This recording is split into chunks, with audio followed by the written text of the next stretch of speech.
and also share a bit the screen. So I wanted to introduce you to what we're doing here. A slideshow.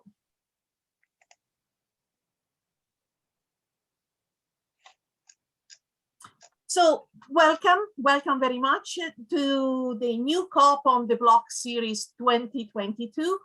Practically, this series is to introduce you to new cooperatives that we help maybe to develop, or we help along the journey. It may have been that Cooperative Alternatives met this cooperative when they already had their own ideas. But anyway, we are actually very glad that we had the opportunity to work with Azora Community Farm during 2020. This series is actually sponsored by the Belfast City Council. And again, the aim of the series is to introduce you to new cooperatives in Northern Ireland in particular. Not only Northern Ireland, but in particular in Northern Ireland, so that we can start to create that ecosystem of cooperation that so much we wanted to achieve. So there are other kind of cooperatives new on the block from 2022, and I bring to your attention Eden Dairy Village Energy that will be on the 8th of March. We also have a couple of skills webinars where we are looking at the development of new cooperatives on the 22nd of February, 6 steps, maybe 7 to make crops happen, and the members engagement strategy on the 15th of March. So all those series are here to help the cooperative sector movement to become stronger. But today it's only all about Azora Community Farm, and I'm so glad that we have Julie Hoy, that is definitely the founding member of Azora Community Farm with us today. And this is very much about sharing the learning of their journey, so that all the aspiring cooperative present today, or any cooperative that wants to learn from each other, we can actually listen to the story and maybe draw some conclusion. So I'm not going to say anything else, but I wanted to make you aware that there are programs of supports available to you. Just go to the Belfast City Council or to our website that is there, and you will have a variety of support really kind of available to you, no matter what stage you are at. Stop sharing now, and I pass it to you, Julie, and I hope that you will kind of introduce the project yourself. No better person than you, Julie. Thank you. Thank you, Tiziana, and hello everyone. My name's Julie Hoey, and I'm dialing into this meeting from Lisburn in County Antrim in Northern Ireland. I'm here with my colleague Varun, or my co-founder, Varun Marshall, who I'm not sure where you're dialing in from. Varun, do you want to say hello? Yes, I'm in the wilds of County Fermanagh here at the minute, in a caravan with the generator on, so it's all go.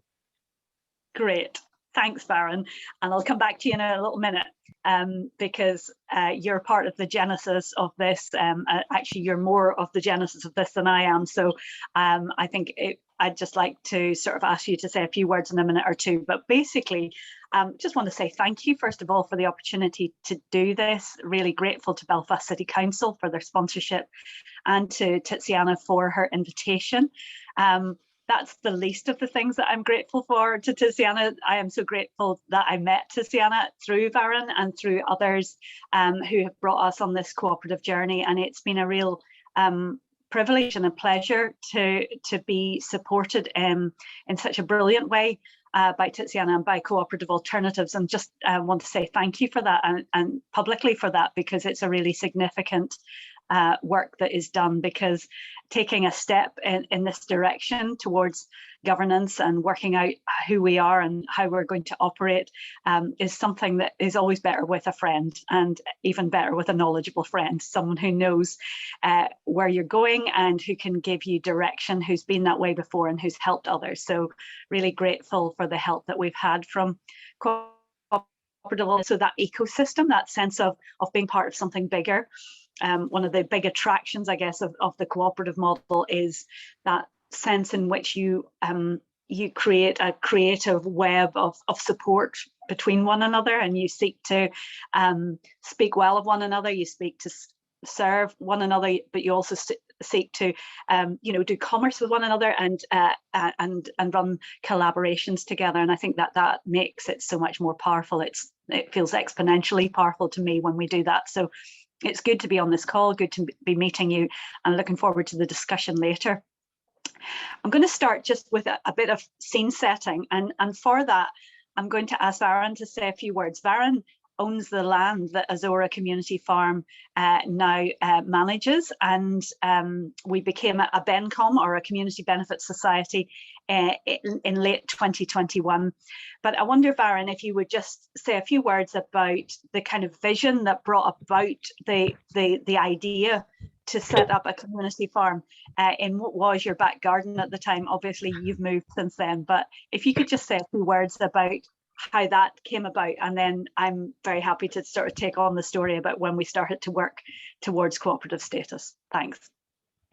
Great, thank you, Julie, very much indeed, and thank you, Tiziana. As you both know, it's been a long road to get to where we are now, and I wasn't expecting the audience we have today and the support, which is quite overwhelming and very, very appreciated at this stage, because to address the creation of the community farm, I suppose it came off the back of I was involved in a health food business in Hillsborough, and I had subsequently had to close that down about 5 or 6 years ago now. And as Julie says, I had a bit of land out between Hillsborough and Dromore, and that was the next sort of stage of the health food business, or that sort of mindset, was to look at maybe a bit of organic farming and hopefully get people involved in the area and friends, and try and sort of create a bit of a buzz about it. So long story cut short, at this stage, it took the 5 years to get to where we were, to get to where we are, and being officially a BENCOM at this stage, which has been absolutely phenomenal and amazing at the fact we're actually here. We're in the limelight now. So and again, big thanks to Tiziana, and I say very much indebted to Julie for all the hard work that's been put into actually getting us to this stage as well. So I suppose a bit of a vision of what the farm was to do, was to teach, or to bring people together that were like-minded, had an interest in pesticide, chemical-free food, and wanted to learn how to grow and maybe share vegetables and share ideas, and set up a community, basically more to support the wider conversation in many ways. So hopefully that gives a wee bit of a background and a bit of a vision of where it came from, and what we're sort of half trying to do. And I'll let Julie very much professionally fill in the other half for me. Thanks, Varun. Thank you. And I think it's so important to hear from Varun, because when something evolves from a passion of one person, and it involves land that he owns and land that he wants to share with others, the whole process of becoming a BENCOM was a really, really helpful process, albeit difficult and painful at times, but to think through, what does it mean to own something as co-founders? What does it mean to be wholly responsible? So for a long time, Varun had those experiences where we would talk about things, and then we go, well, over to you, Varun, or we'd all say it was important to grow something, but we'd expect Varun to water it because he was there, or we'd say this needs to happen, but and through the experience of deciding that the cooperative model was the model that we wanted to work with, we were saying, in effect, we want to own this. We want to all be responsible. We want to all bring the skills that we have.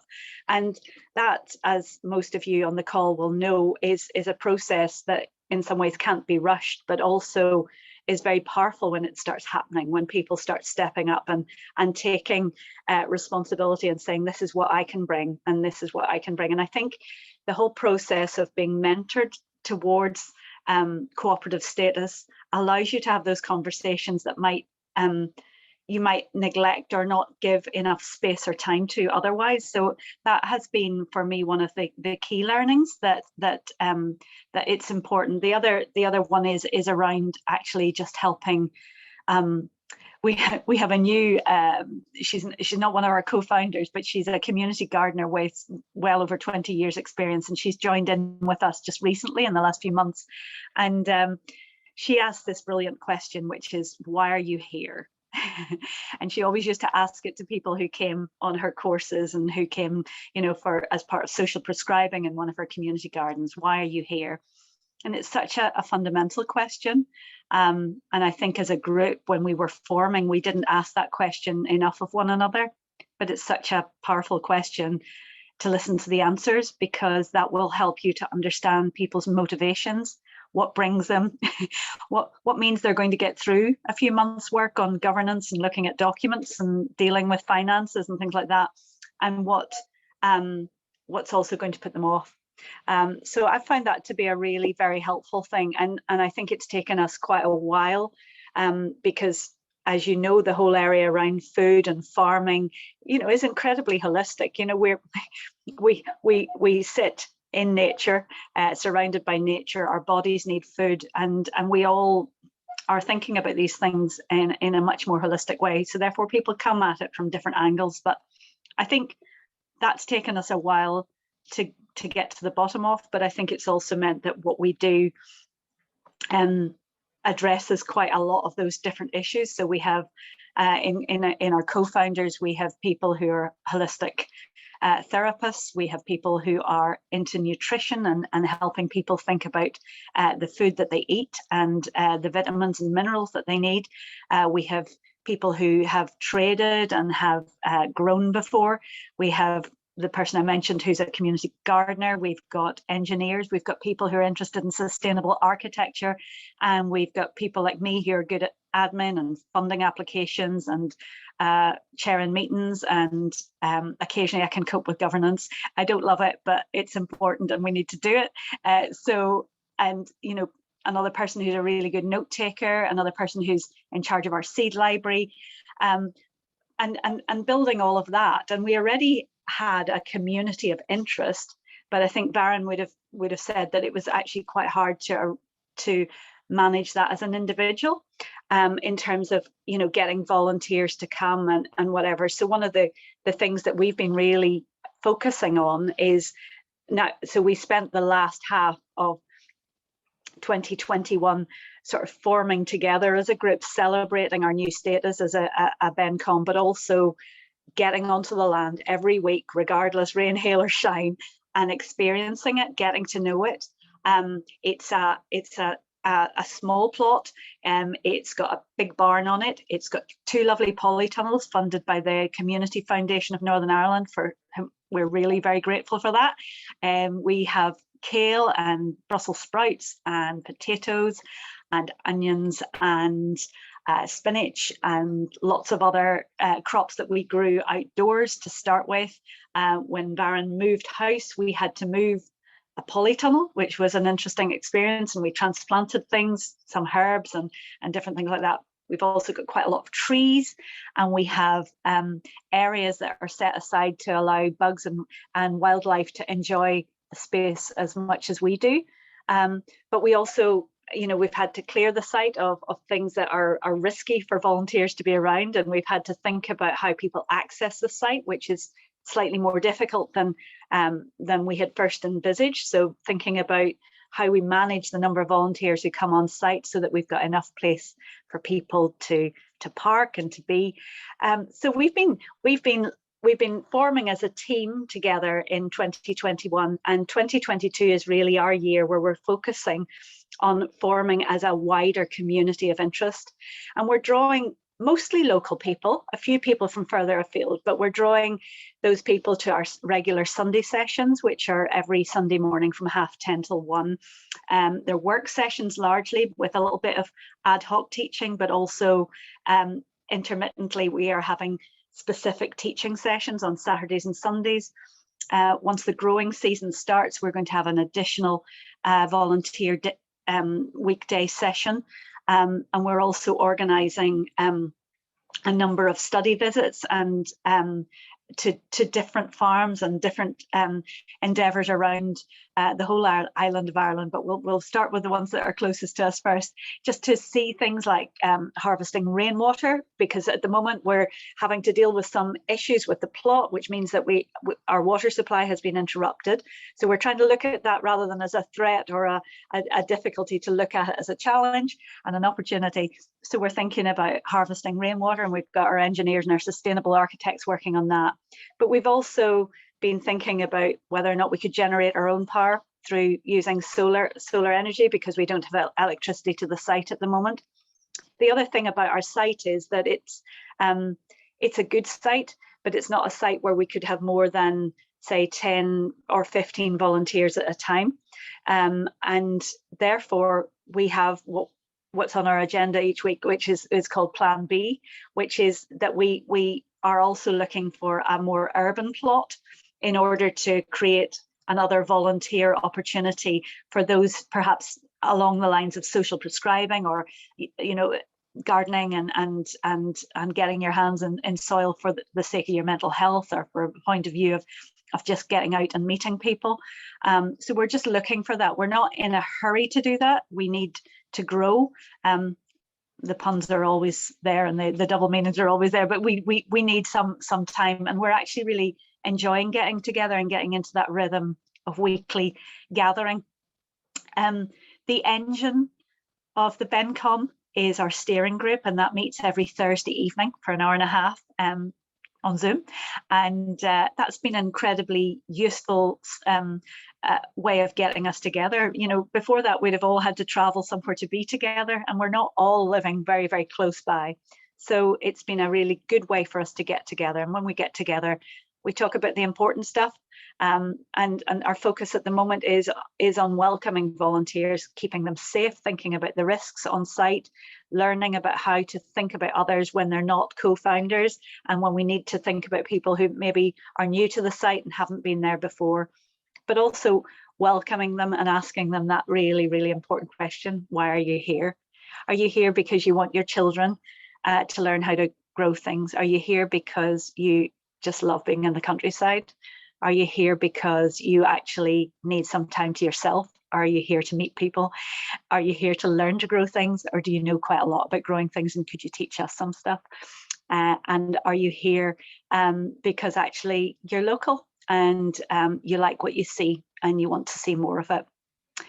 In terms of our future aspirations, in closing, just we're going to seek some more funding. We're going to seek more collaboration. So we're going to be applying for Co-operative Alternatives next programme, which will bring together 10 community gardens and farms to do collaborative work together, growing, in terms of our expertise, but also learning through collaboration and growing through collaboration. I expect we'll make another application to the Lottery Fund, and I think we can point to some significant inroads in terms of volunteers, but also in terms of people who are for us and who want to support us. We haven't explored crowdfunding yet, but that would be something longer term that we'd be interested in. And our community gardener is itching to plant things and get her seeds in the ground. So we're going to be doing that very soon. And despite the fact that we have said that our focus for the growing season of 2022-23 is food for ourselves, food for co-founders and volunteers, and any surplus can be given away or sold. I caught her saying last week, she says, I think we will grow some lots of tomatoes so that you can sell them in the shop. And the shop is a whole other prospect. And hopefully I'll be speaking at a seminar this time next year telling you about Sonus Co-op and its journey, but we'll leave it at that, because I think it would be good to sort of have a discussion and some questions and some chat amongst ourselves as we explore the different aspects of what we're doing at a farm which doesn't have any livestock, I should have said, but is primarily around growing fruit and vegetables at the moment. But who knows? I think we would like some chickens someday. Thanks. Very good. Definitely, you can feel the energy from both of you and Varin about this new project. And certainly, I'm sure that a lot of people will have a lot of questions here. Anybody wants to start the discussion, asking anything? This is the chance to really ask anything that you want. Gemma. Hello, thank you, Julie and Varin. That was really interesting and inspirational. I'm part of a small group that are wanting to set up a community farm in Cornwall near Liskeard. And I'm just intrigued about, I may have missed something, but you didn't do a community share raise? No. So it was a group of people kind of put the money in to be able to buy the land off from Varin. That's how it works. Gemma, we haven't bought the land off Varin. Varin's just letting us use the land. Okay. And we need to formalise that. That's one of those things that we need to formalise, because it's important for everyone to feel secure in what is arranged. But at the moment, no, he's just giving it to us for a peppercorn rent, which is very kind of him, but it's something that we are working to formalise. I did have my honeymoon near Liskeard, so I know it's a beautiful part of the world, and I hope that I presume you're looking for land at the moment, Gemma, or have you a piece of land in mind? We have a piece of land in mind. So I live on a 27-acre permaculture small holding, and there's an opportunity for the land next door to really become community owned and community our kind of vision for a regenerative agriculture farm and community hub where people can come and learn and be together and find their, how they can contribute to making the world the more beautiful place we know is possible. We actually have 35 acres. Sorry to cut across. We have a 35-acre project we could call Plan C, Julie, potentially, right next door to the community farm in Hillsborough, and we would love to get access to that. It's currently being mistreated by the local farmer, and we would like to take it off him and rewild it and do lots of lovely things with it as well. So yeah. Awesome. Thank you. I guess the approach of this group, if I may say so, has been a gradual approach. So instead of going for a purchase right away, they wanted to first of all test trading, see what they can do, develop their trading, different kind of trading branches, see how the growing is going as well. As you can see, it's only when you are on the land that you realize what are the issues of the land, water, electricity, all those are very important. So I guess this is the test trading phase of the Community Benefit Society. After that, of course, if the purchasing will arise or a long-term contract will be able to be done, then maybe also we could look and explore community shares, as many community farms have done in the past, or long-term contracts, or even a debt. I'm sure Julie and Varin are open to anything. One of the things that this group has done has given a place on the board to Varin. So there is a very interesting dynamic on their board between the people that do not own the land but wants to work it with the owner of the land. Very interesting. How do you open up that ownership? And Julie explained that very well. Yeah. Well, we're exploring using sociocracy in our structure and decision making. And we're under a bit of pressure to buy the land because the people that currently live there need to move. So that's a kind of totally would much prefer to do it in a more slower, but I guess the property next door where I live has been established for 20 years and has a really good network. And yeah, we're hopeful. It's just raising that cash in the first place. And whether it's a share offer first or retrospectively, and that's still to be worked out. But thank you, and I will keep in touch and follow your progress. And Please lots do. of luck to you. Definitely. Thank you. Thanks, Gemma. Thank you. Thank you. Gemma, could I say two things? It's just that, the gradual approach, which I agree, I'm quite risk averse in my background. I've worked in the public sector for most of my life, and therefore it terrifies me when Varun says, oh, there's 35 acres, we could buy them. so we've had to learn, that we all have different appetites to risk, but also I think what I found exciting is that sometimes you've got to ride the waves, so we I wrote to the head of sustainability of a local bank and just asked him if he could help us buy the 35 grand. He hasn't helped us to buy the 35 acres. He hasn't helped us with that, but we've created links that might yield some fruit later. And I think you just got to take those opportunities and try them out. We've punted for a few bits of land in different places and nothing's happened at the moment. And we're a bunch of people who probably are at the edge of our levels of commitment at the moment.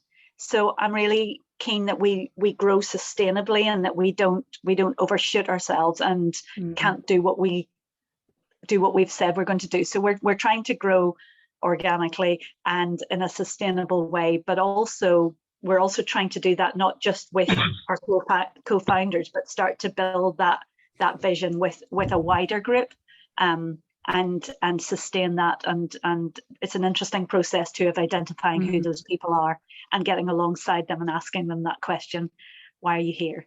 Yeah. When you understand what matters to them, you'll be able to engage them in a way that's more meaningful. Thanks. Yeah, we've just got the funding from the the Together for Our Planet funding from the lottery for building that. We're using the art of invitation to kind of really build the community support and to bring people in a creative way to all of the different kind of resilience projects in the area, I suppose, working together collaboratively. I definitely feel that the slow and steady permaculture principle, but then the climate and ecological emergency, like, quick, we need to do this yesterday, but like 20 years ago. But yeah, thank you. Anyway, I'll let somebody else ask questions now. Thanks very much. Thanks, Gemma. Anybody else?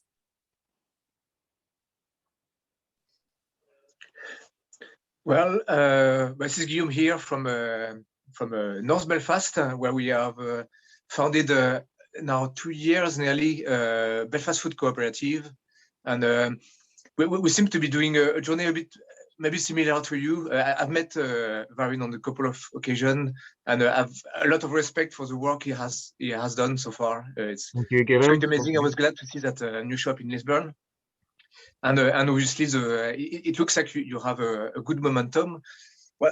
What we are trying to achieve currently is getting volunteers on board. We've been working. Our board has been working very hard. It is Hannah is on the call as well, and we're currently trying to engage more with volunteers to help, basically, because we are saturating ourselves as well. We have a lot of things going on in our own private life, and I was wondering what in the strategy that you had to engage with members, what kind of tooling or mechanism, regular meetings, what kind of engagement did you have, relationship did you have with your members to manage to get them on board? You did mention that question, why are you here? So it is something probably that we don't ask enough our members whenever they are coming on board, and probably having that personal relationship as well.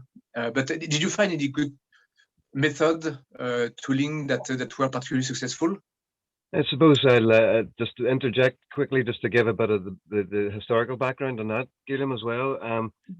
It took us 5-6 years to get to where we are now, nearly, and that was actually through a couple of different steering groups. And Tiziana can vouch for this as well. We had a few other people in the initial stages, and then some people fell away, and we explored becoming a cooperative at that stage, but I think we were not ready at that stage then. And then obviously we became friends with Julie, or I became friends with Julie through I think the veg box scheme we were doing as well from the farm, and it grew from there. I think it was only sort of really two groups, but there's been different people involved, and I say we had a volunteer that she's now our treasurer, our secretary. You know, so it's been a really interesting journey that way, and I'll let Julie answer the rest. So. Yeah, that's helpful, Baron. I think say two or three things. The first thing is that when people get involved, you know, they're enthusiastic, but asking them and asking yourself why you think they're involved is quite a good question, because, so for example, you know, we've had members who've needed to take a break, and I think it's really important to offer people a break rather than saying, you know, if you can't get on board with us right now, you need to leave the train, as it were. That's not an overly helpful thing, and we all have different things that ebb and flow in our personal lives that mean that we sometimes need time out. So we try not to make people ever feel bad. So for example, we have a member at the moment who is prioritizing being on the farm on Sundays to welcome people, but isn't making it to the steering group. And that's okay, because he's keeping in touch with us and we see him on Sundays and we work through it. And we have to, you know, you have to think about what feeds people's souls a bit, you know, in this, and what keeps them engaged. And for him, it's actually doing stuff, it's sorting stuff out, but also he's got a really good way with people, particularly some of the young people who have come along with their parents, and just motivating them and helping them to help us on the site. I think the second thing I would say is that broadcast methods towards volunteers, in my mind, just always fall short. Time invested in chatting to people on site.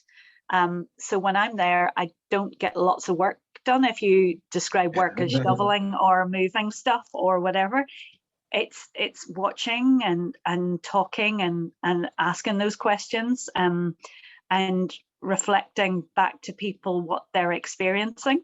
Like, you know, it's beautiful here, isn't it? Or, you know, asking them, you know, how was their journey, or have they ever gone to a community farm closer to them, or a garden that's closer to them?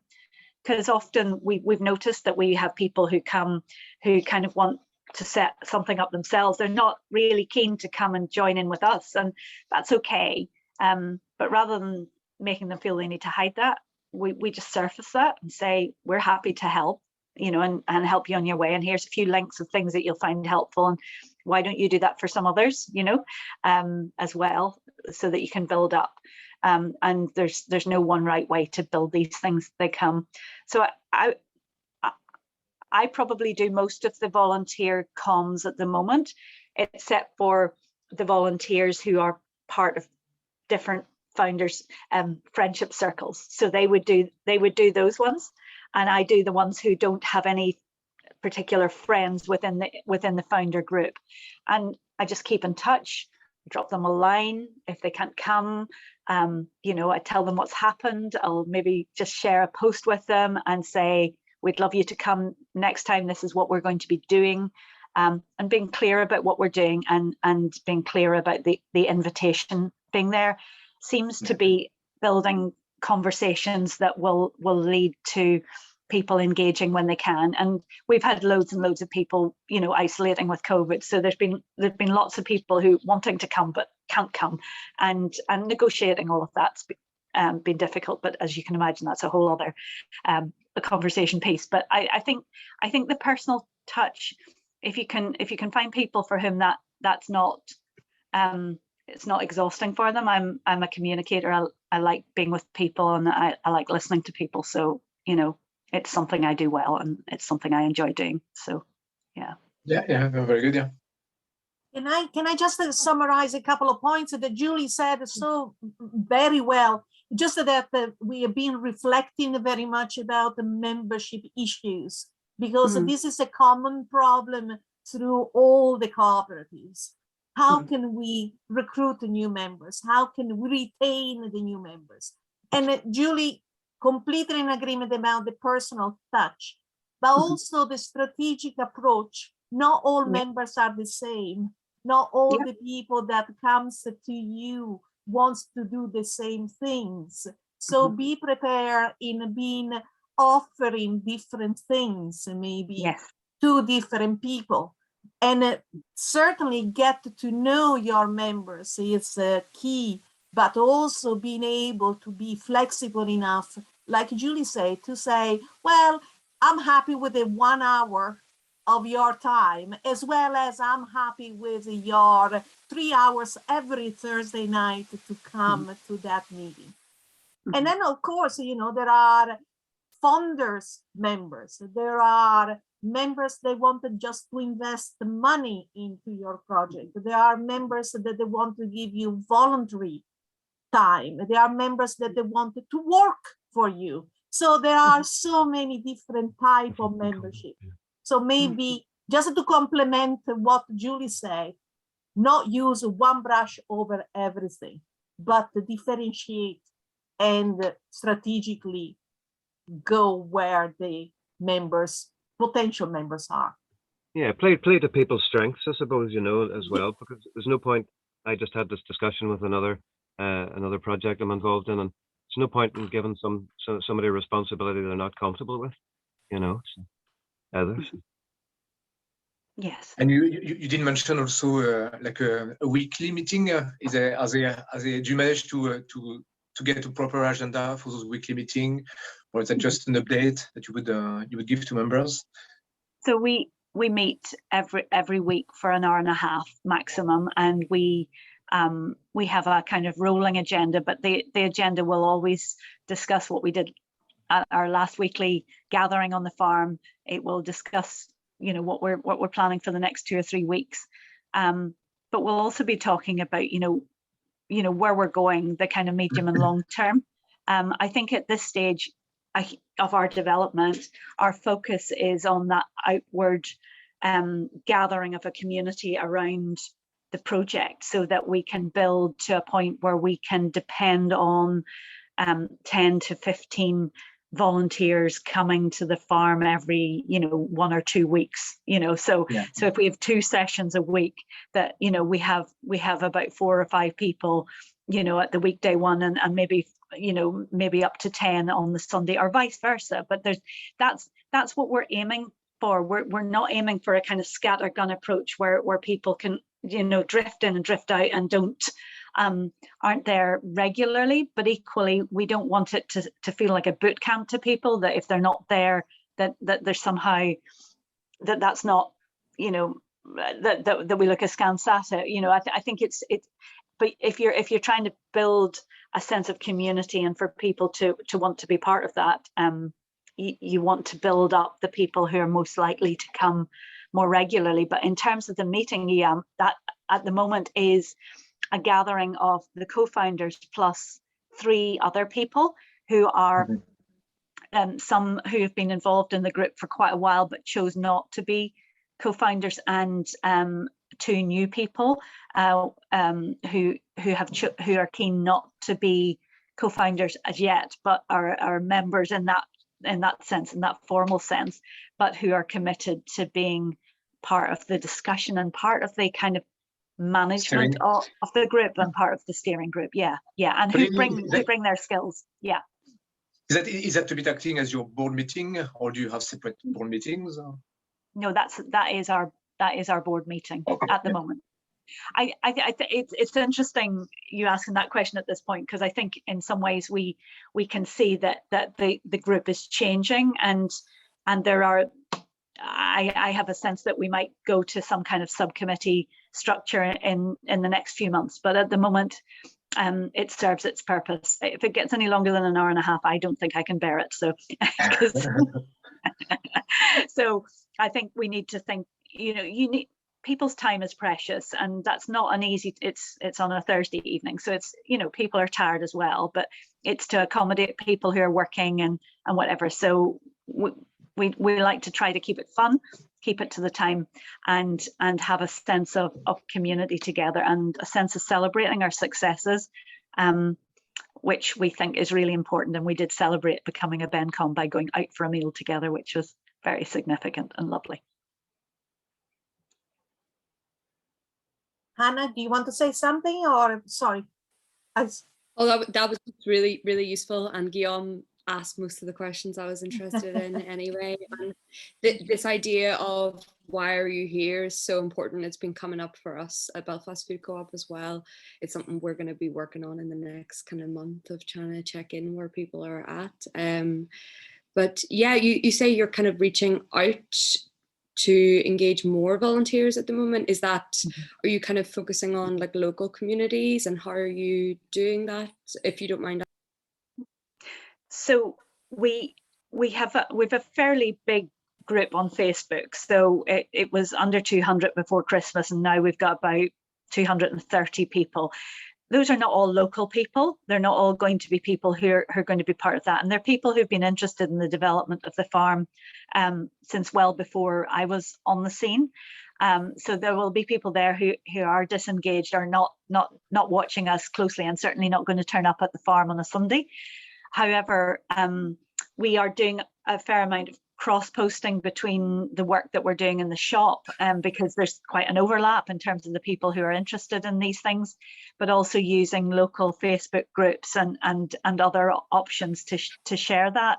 So the Sonus Co-op page has over 2,000 people who are engaged in that. So sometimes we'll mention it on that, or Lisburn Notice Board, which has 17,000 people who are, many of whom are keyboard warriors. So no, we haven't attracted any unwanted or unwelcome attention on it yet, but it's a way of letting the wider community know, because I think people are, we've noticed a massive uptick in people who think they're interested in that, but our site requires you to have probably to have a car, unless you're a really good cyclist, to get there. So we have to think about who is going to be able to get there. But one of the key areas that we've used is Baron's old veg box group and people who came through that, because we know that those people are interested in growing their own food. So we've made contact with those people, and of course those people often have interests in lots of, you know, overlapping areas. So we come across them, and as I say, do a bit of cross posting. So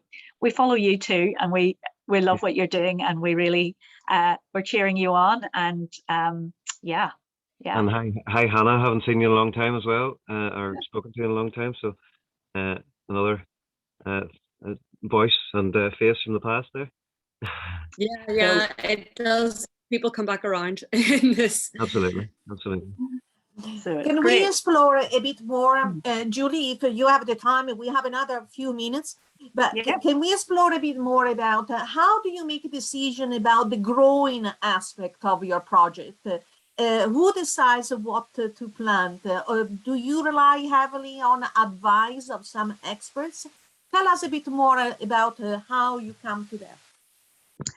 So through the work that and the support that we had from Co-operative Alternatives, we had access to the aptly named Fern, who was a horticulturalist working with Jubilee Farm at the time, and we spent a lovely, idyllic, sunny summer's day chatting about growing plans and seed plans, and then also some time at the farm, at her farm, Jubilee Farm, you know, looking around and seeing, you know, how she grew things, and hearing about some of her systems and her processes, and how she engaged volunteers in different things, and things that worked, things that hadn't worked, things that needed time to work, and things that were really easy and quick wins that would keep people on board. I guess one of the key things was that the community gardener who's now come to work with us, she's retired. She has so much experience, so has been able to bring us that sense of what's a good word for it? Just that, you know, the solidity of experience. You know, just she creates an environment. A wealth of knowledge. It's a wealth of knowledge, but it creates an environment that I think has allowed us. So she did ask us, what do you want to grow? What do you want to grow? But then she, if you were going to say, onions, asparagus and whatever, she would gently say, well, yes, she talked us through how long those take in the soil and how long they take to grow and how, the yield maybe, per, compared to the space, just that whole wealth of experience, I think has provided a very hospitable space for us to express about the things that we want to grow. And that came back to that question again, why are you here? If it's to grow your own food, then we want to grow things that we want to eat. so we've talked about that quite a lot. And the work that Laura's doing on the seed library is part of that. It's looking at what we have, what's in our hand, and what can we use. And it's through negotiation. So if there's one person who's a really regular volunteer and they want to grow something that no one else wants to grow, the advice we've been given is give them some space to grow that, because they have a passion about it and they may share their passion with others. And if we don't respond to that, why are you here, passion of growing prize leeks, perhaps we'll lose that person and there's something that we'll have lost along with that person. And therefore I think it's an iterative process, but we've had experts and helpers, but people who've been incredibly generous.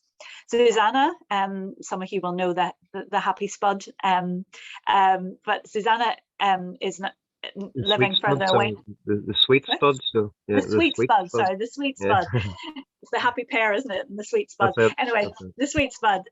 Susanna contacted us the other day. Worked on the farm before we were a BenCom, just gardening in the polytunnel. Great seed collector, offering us seedlings, wanting seed swaps, etc. And that just was hugely encouraging, because that generosity of spirit sort of just shines through, and we can swap seeds with her and she with us, and that's just really, really positive, because again, there's someone who knows something about the land that we're working on at the moment, but also who's cheering us on and who wants to share some of her bounty with us, and she's very good at growing things, so we're grateful for that too.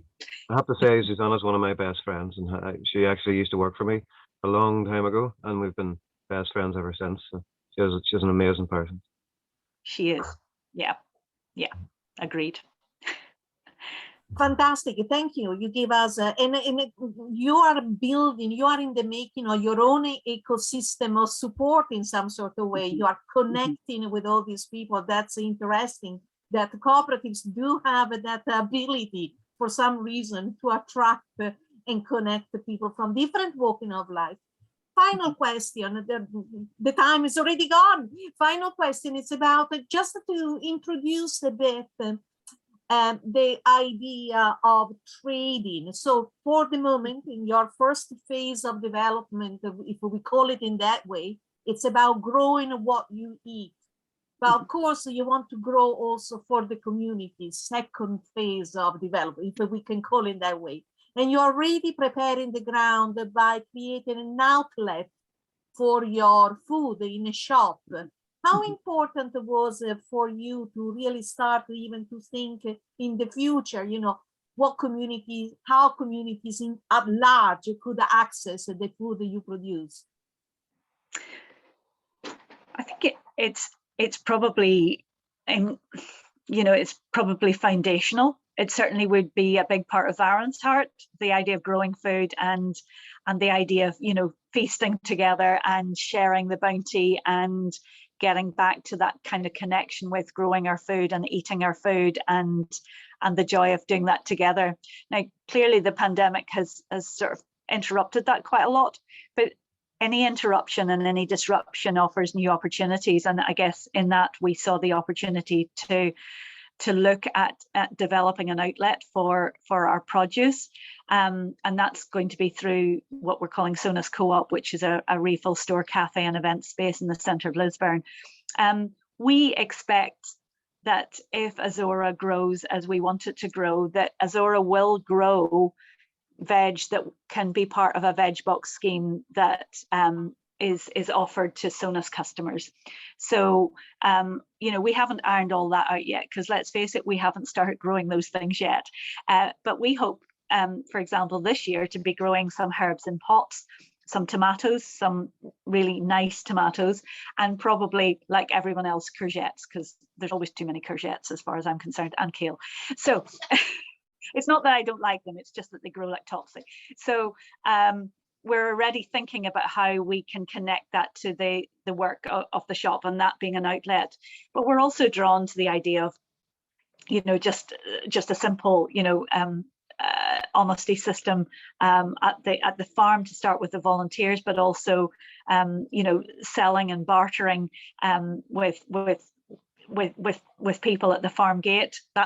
Those are all parts of the options, but we do see that actually, and there's lots of people encouraging us around this, you know, who are starting, you know, who are further ahead than us in terms of their growing capacity, market gardeners, and you know, some of the people who were growing for restaurants now growing for consumers, etc. So we're keen to develop in a way that builds our capacity to grow. I think we would like to employ someone who is in charge of growing, and we would like to be able to bring those fruit and vegetables to market, either through the shop or through a direct veg box at the farm gate. And we've discussed both models, and we see benefits in both models, and we're just going to play that one by ear. But I think it's been good to have those kind of upfront conversations. I haven't explained fully about Sona's Co-op, but there's an overlap. There's 2 or 3 of us involved in both, but we're not all involved in the same things.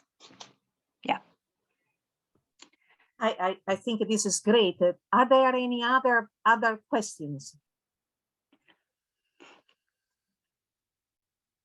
Well, I think that during this hour, Julie and Vari, you allowed us to see inside your cooperative all the energy that you put in building the people aspect of it and the business aspect of it. Even at the beginning, you know, you still thinking about it. So cooperatives indeed are made of people. We keep telling everybody we are a bit different because of that. So I hope that you can also forge more kind of links with other cooperatives that they are really sharing the same, like the Belfast Food Co-op, the same journey than yourself. And that's what we want, an ecosystem of cooperatives around us. But yeah, for the moment, if there are no other questions, I wanted to thank you, both Julie and Vari, for sharing where you are at with honesty and integrity. That I think that is the best of all. Thank you, Tatiana. Thank you. No, thank you. And you have done a really great job so far, with ups and downs. I'm not saying that was easy. So that's how we all learn, you know. Absolutely. Robert, do you wanted to say something? Sorry, you came online. You came. Sorry. Hi, Robert. I was just switching on my video to wave goodbye and show my dirty hands. Well, thank you very much then. Thank you, everybody. All, and we will want to invite you back when your Sona's Co-op will be live and trading. Thank you. Bye. Bye now. Take care. Have a good day, everybody. Thanks, everyone. Bye. Lovely to meet you. Bye-bye.